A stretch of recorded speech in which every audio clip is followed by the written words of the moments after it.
Hi everyone, today I'm going to make a very simple experiment.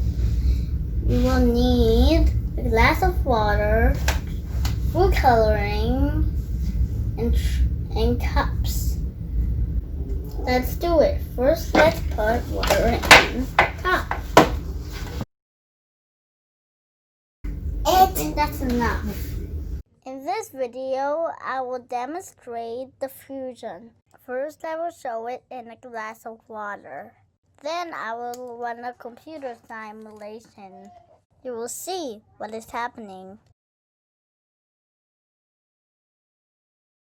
Diffusion happens when some molecules get between other molecules. Now my turn. Let's look into the cup with very large zoom. Everything around you is made out of molecules. Molecules are like tiny soccer balls. They're flying in all directions, bouncing into each other.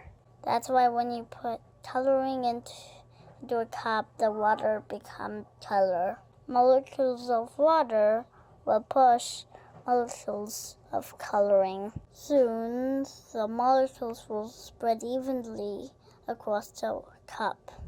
The speed of molecules is temperature. When it's hot, molecules move fast.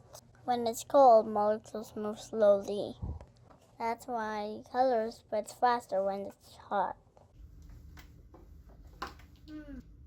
That is color diffusion. Why is turning white red? It's turning white red. I can't believe it. The yellow is the fastest. I hope you learned something from my video. Don't miss my next episode, Advanced Diffusion. I will compare diffusion in high and low temperatures. Please subscribe and share. Bye!